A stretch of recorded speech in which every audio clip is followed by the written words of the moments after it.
When you get into higher mathematics, you might see a professor write something like this on a board, where this is R with this extra backbone right over here, and maybe they write R2. Or, if you're looking at it in a book, it might just be a bolded capital R with a 2 superscript like this. And if you see this, they're referring to the two-dimensional real coordinate space. Real coordinate space, which sounds very fancy. Real coordinate space. But one way to think about it, it's really just the two-dimensional space that you're used to dealing with in your coordinate plane. To go a little bit more abstract, this isn't necessarily this visual representation. This visual representation is one way to think about this real coordinate space.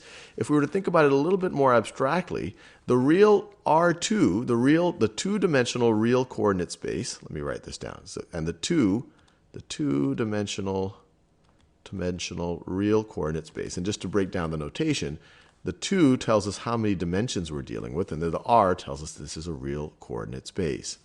The two-dimensional real coordinate space is all the possible real valued 2 tuples. So let me write that down. This is all possible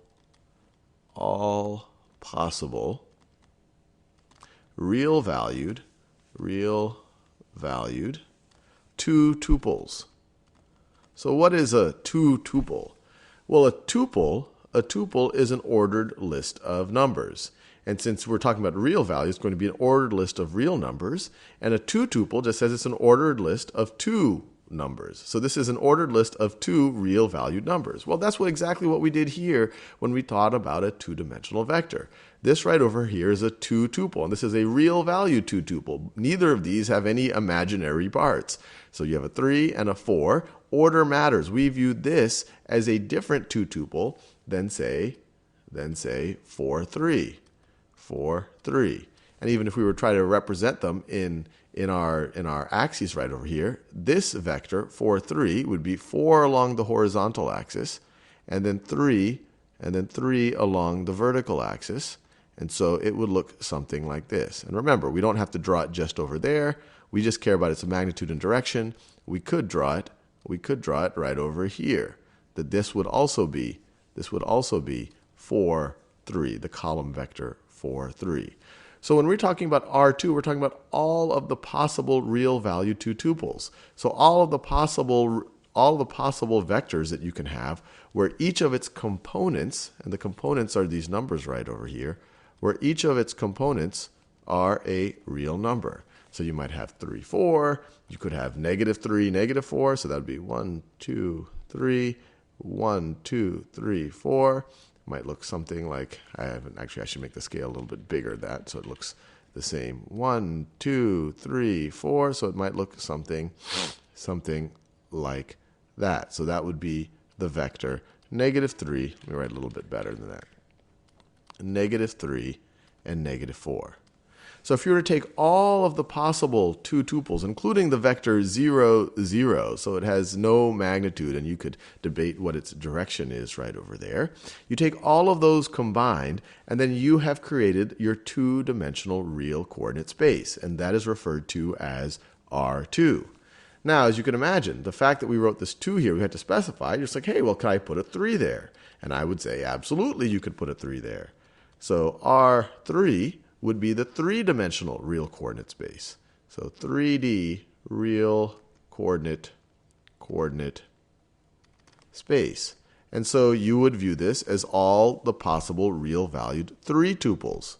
So real valued 3 tuples. So for example, that would be a member of R3. And let me actually label these vectors just so we get in the habit of it. So let's say this vector, we call this vector x. Let's say we have a vector b that looks like this, -1, 5, 3. Both of these would be members of R3. And if you want to see some fancy notation, a member of a set, so this is a member of R3. It is a real valued 3 tuple. Now you say, well, what would not be a member of R3? Well, this right over here isn't a 3 tuple. This right over here is a member of R2. Now, you might be able to extend it in some way, add a 0 or something, but formally, this is not a 3 tuple. Another thing that would not be a member of R3, let's say someone wanted to make some type of vector that had some imaginary parts in it. So let's say it had I, 0, 1. This is no longer real valued. We have put an imaginary, this number up here has an imaginary part. So this is no longer a real valued 3 tuple. And what's neat about linear algebra is we don't have to stop there. R3 we can visualize. We can plot these things. We've already probably in your previous mathematical career, especially if you have some type of a hologram or something, it's not hard to visualize things in 3 dimensions. But what's neat is that we can keep extending this. We can go into 4, 5, 6, 7, 20, 100 dimensions. And obviously there it becomes much harder, if not impossible, to visualize it. But then we can at least represent it mathematically with a n tuple of vectors. And so if we were to talk about a real coordinate space generally, you'll often see the notation Rn, with n as a superscript. So this right over here is an n-dimensional real coordinate space. Real coordinate space.